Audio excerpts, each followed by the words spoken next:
Un saludo. Hoy vamos a hacer el último video sobre la historia de Roma en este barco de la historia con el que estamos haciendo la expedición alrededor de la biblioteca. Primero había sido la literatura, vamos en la historia, concentrados en Roma.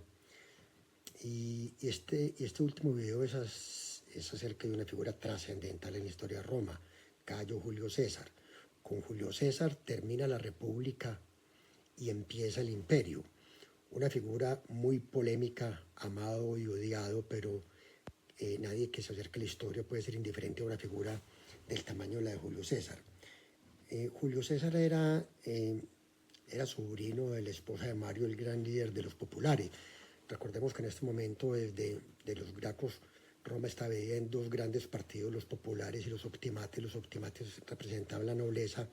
Después de los triunfos de Mario como líder de los populares, de Mario y de Sila, Sila, que era el líder de los optimates, logró hacerse con el poder, derrotar al hijo de Mario, a Sertorio, a un grupo de gente, e instaurar una dictadura feroz, con grandes crímenes y asesinatos a todos sus detractores políticos.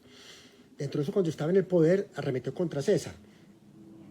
Como César estaba casado con una hija de Sila, el otro líder de los populares, oigamos lo que dice Suetonio. Hoy vamos a aproximarnos a César a través de un libro, un clásico, que son Los 12 Césares. También me he apoyado en algunas referencias que también son importantes de la Guerra de las Galias, escritas por el mismo Julio César. Pero dijéramos que vamos a tratar de sacar algunas notas de los 12 Césares de Suetonio. Dice Suetonio: tomó por esposa a Cornelia, hija de Sila, que había sido cónsul 4 veces. De esta nació Julia, al cabo de poco, sin que el dictador Sila pudiese conseguir por ningún medio que la repudiase. Solamente por el hecho de ser hija de Sila, Sila no lo condenó a muerte, pero tiene que repudiar a Cornelia. César no lo hizo, entonces lo persiguió, se tuvo que esconder, lo desheredó, y finalmente empezaron a aproximarse a Sila, que le perdonara, que le quitara los castigos a César, y finalmente lo logró. Dice Sila esto, cuando lo perdona: triunfaron y con ello lo llevan. Recocíjense, mas sepa que llegará un día en que ese, que tan caro les es, destruir el partido de los nobles, que todos juntos hemos protegido, porque en César hay muchos Marios. Bueno, entonces, de ahí las campañas militares de César empezó modestamente una campaña en Bitinia, donde era rey Nicomedes. De ahí empezó el rumor de que César se había prostituido a Nicomedes, que había sido el amante de Nicomedes, y eso oprobio lo va a perseguir toda su vida, pero eso está desde la edad temprana y nunca lo abandonará. Quiero contar otra anécdota que refiere Suetonio, que fue cuando lo secuestraron los piratas. Había viajado a Rota después de una derrota en un juicio. Lo acusó a Dolabella de concusión y concusión y fracasó en la acusación. Entonces se fue a Rodas como a reflexionar, a descansar, a tomar distancia de la política Roma, que era turbulenta. Entonces, durante la travesía que hizo en invierno, le hicieron prisionero unos piratas cerca de la isla de Farmacusa. Permaneció en el poder de ellos cerca de 40 días, conservando siempre su entereza, sin otra compañía que su médico y 2 cubicularios, porque inmediatamente envió a todos sus compañeros y al resto de esclavos a que le trajesen el dinero preciso para el rescate. Se concertó en 150 talentos, y cuando lo desembarcaron, persiguió a los piratas al frente de una flota, capturándolos en la retirada y sometiéndolos al suplicio con que muchas veces los había amenazado, como en broma. Implacable. César era de unos odios y de una constancia también en sus propósitos. Ahí tenemos una idea de eso. Envió muy rápido a Cornelia, quien realmente amaba. Y sigamos con el relato de Suetonio. Para reemplazar a Cornelia, casóse con Pompeya, hija de Quinto Pompeyo y sobrina de Sila.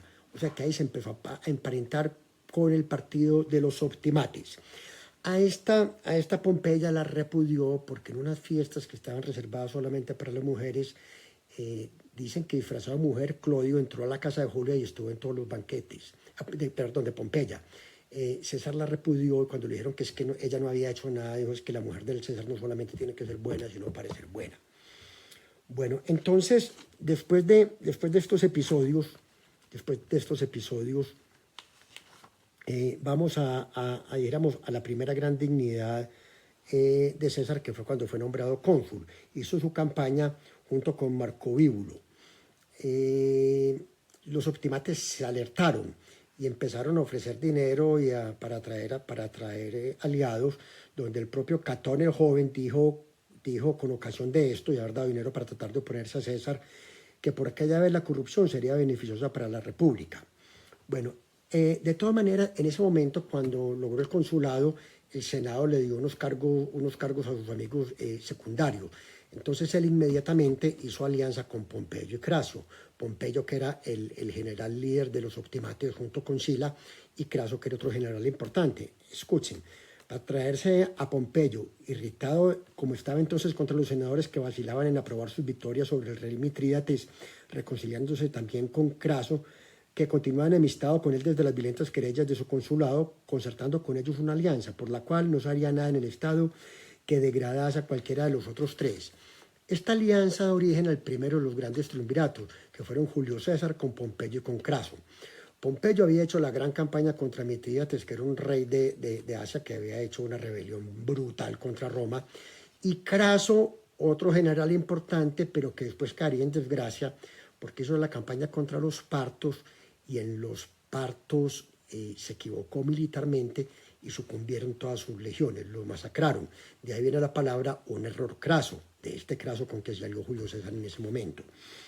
Bueno, entonces ya en el consulado promulgó la ley agraria, promulgó una ley agraria que beneficiaba pues, a los agricultores, pero Víbulo, que era con quien se había aliado y quien le había facilitado el dinero para llegar al consulado, se opuso. Entonces lo expulsó y lo recluyó en su casa, no volvió a salir de su casa.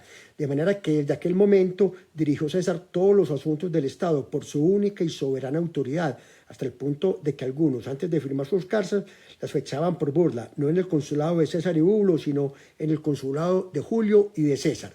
Desde ese momento César empezaba a dar muestras de querer un poder absoluto, de no aceptar contradicción, y empezó a generar temores y amores por su paso. Después de haber repudiado a Pompeya, como dije, se casó con Calpurnia, hija del recién nombrado cónsul Lucio Pisón, y al mismo tiempo se dio a Pompeyo en matrimonio a su hija Julia. Esto fue también objeto de ataques de Catón el joven, bisnieto de aquel Catón, aquel censor, donde decía pues, que estábamos en la corrupción de las camas, que estaba comprando todo el poder a través de las camas y de las esposas.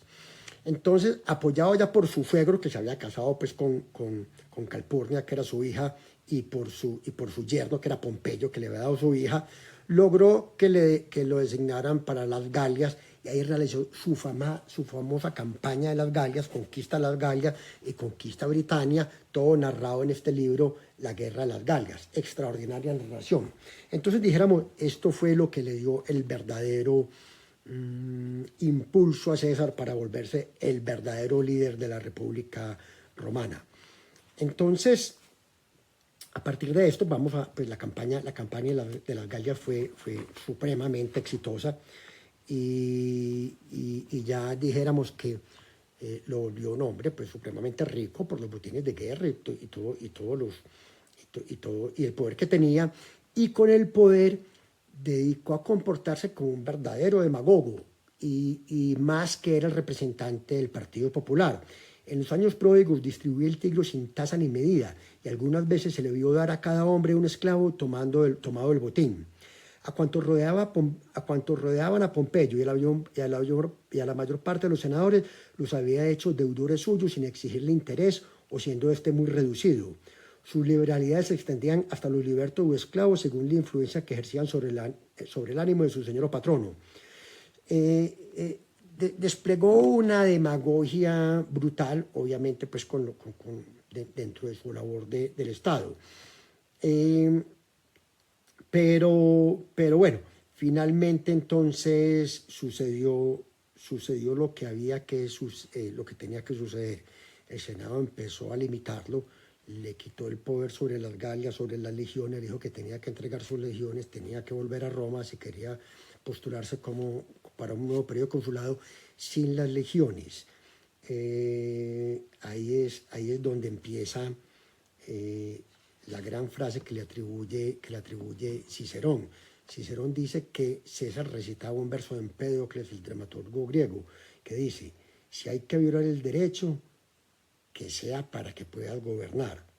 De lo contrario, guarda la piedad, guarda las normas. Entonces esto da cuenta que tenía unas ambiciones desmedidas. Entonces el límite que tenía con las legiones era un pequeño río que llamaba el Rubicón. Si cruzaba el Rubicón con sus tropas ya estaba en desobediencia al Senado, significaba la guerra contra Pompeyo, que estaba en Roma. Ya Craso había tenido su derrota militar contra los partos, o sea que el asunto estaba entre Julio César y Pompeyo. Entonces dice Julio César: todavía podemos retroceder, pero si cruzamos este puentecillo, todo habrán de decidirlo las armas. Y dice: marchemos a donde nos llaman los signos de los dioses y la iniquidad de nuestros enemigos. Yactea aleaes, la suerte está echada. Esa frase se volvió famosa. Entonces dijéramos, para abreviar algo, cruzó el Rubicón, llegó a Roma, Pompeyo salió huyendo, se hizo fuerte en Grecia y allá finalmente lo derrotó en la batalla de Farsalia.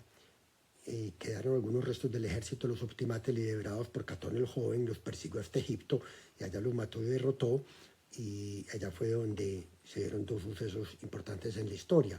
Pues uno no menos pues, intrascendente, que fue que se hizo amante de Cleopatra VII, y el otro es que en medio de esa campaña hubo un primer incendio de la biblioteca de Alejandría. Bueno, en medio ya del triunfo en Roma, empezó a celebrar pues su triunfo, tumbó las estatuas que le habían dedicado a Pompeyo e hizo una gran celebración donde escuchemos a Suetonio. Subió luego al Capitolio a la luz de las antorchas que, encerradas en linternas, eran llevadas por 40 elefantes alineados a derecha e izquierda. Cuando celebró su victoria sobre el Ponto, se advertía entre los demás ornamentos triunfales un cartel con las palabras: Veni vidi vici, llegué, vi, vencí, lo que no expresaba, como las demás inscripciones, los acontecimientos de la guerra, sino la rapidez de su triunfo. Ya con esto César, dijéramos, sin renegar de la República, pero investido con todos los poderes del Estado, los concentró alrededor de él, todos dependían de él de alguna manera u otra. Se dedicó a organizar la República, oigamos los logros de esa época. Dedicó César entonces a la organización de la República, reformó el calendario tan desordenado por culpa de los pontífices y por el abuso antiguo ya de las intercalaciones por las intercalaciones, y ya las fiestas de la recolección no coincidían con el verano, ni las de las vendimias con el otoño. Distribuyó el año según el curso del sol y lo compuso de 365 días. Suprimió el mes intercalado y aumentó un día a cada cuarto, el bisiesto. Ese calendario fue el calendario juliano que estuvo vigente hasta el siglo XV, hasta el Papa Gregorio XII, que ya corrigió un pequeño defecto que había en ese calendario juliano y quedamos con el calendario gregoriano. Después, cuando estemos en la historia del tiempo y los calendarios, haremos una nota sobre esto.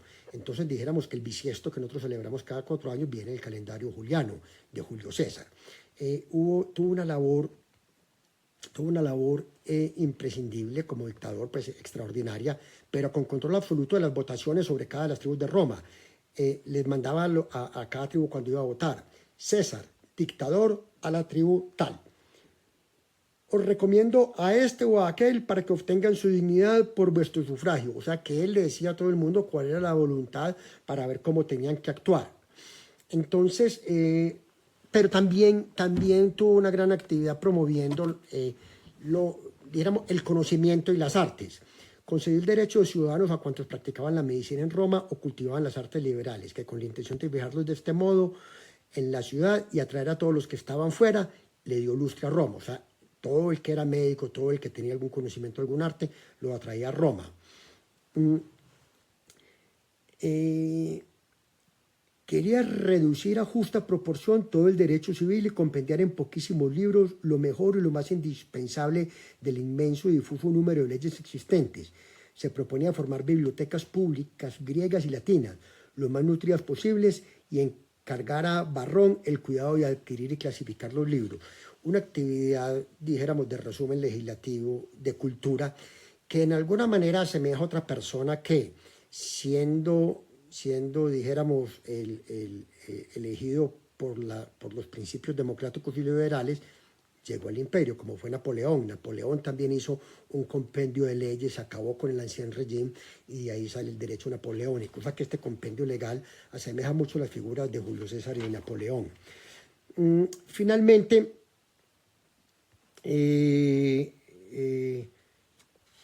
hay más cosas, hay más cosas del carácter de César, pues era un hombre pues, de una lascivia extraordinaria, pues en sus victorias, pues era adúltero, con cuanta mujer podía estar, estaba, casi que sus soldados en la guerra de las Galias decían: ciudadanos, esconded vuestras esposas, que traemos aquí al adúltero calvo. Después de esto, pues yo solamente me voy a detener en la muerte de Julio César. La muerte de Julio César es muy sencilla. Ya Marco Antonio en una celebración le había ofrecido la corona de laurel para que se constituyera emperador y él había rechazado 3 veces, pero iba a haber una sesión en el Senado donde dicen que lo iban a proclamar emperador. Entonces los amantes de la democracia, los defensores de la república, hicieron una conspiración contra él y lo apuñalaron en el Senado. Escuchemos a Suetonio. No pudo librarse de la censura deshonrosa de haber ambicionado la dignidad real, a pesar de que respondió un día al pueblo que le saludaba con el nombre de rey: soy César y no rey, a pesar también de que en las fiestas lupercales rechazase y hiciese llevar al Capitolio la estatua de Júpiter, la diadema que el cónsul Antonio había querido insistentemente colocarle en la cabeza en la tribuna de las arengas. Marco Antonio, que fue quien lo sucedió, 3 veces le ofreció la corona de laurel para que fuera emperador y la rechazó, la apartó. Pero dijéramos que en la sesión del Senado se había dicho que lo iban a matar. Finalmente, en el episodio, había augurios de que lo iban a matar. Calpurnio, su esposa, dijo que lo iban a matar, que había soñado que una estatua de él manaba sangre por la boca, que no fuera uno de los conspiradores, lo consoló, dijo que no, que fuera los múltiples beneficios que Roma recibía de César. Pero voy a hacer una pequeña lectura.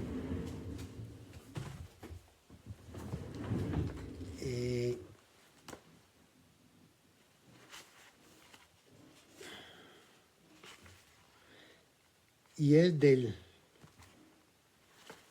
libro de Shakespeare, el drama Julio César.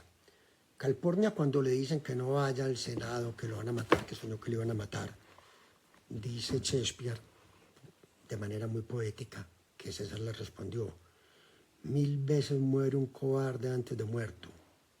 Los valientes sienten ese gusto una sola vez. Entonces también en la vida de César, como en todos estos personajes, hay una dosis de heroísmo extraordinario.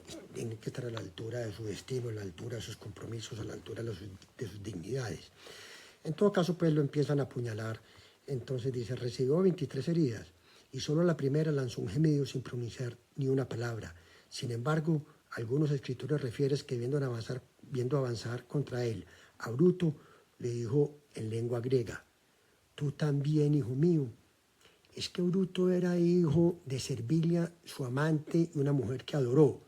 Y Bruto, que era un hombre muy apreciado en Roma, pues finalmente estuvo a favor de los conspiradores.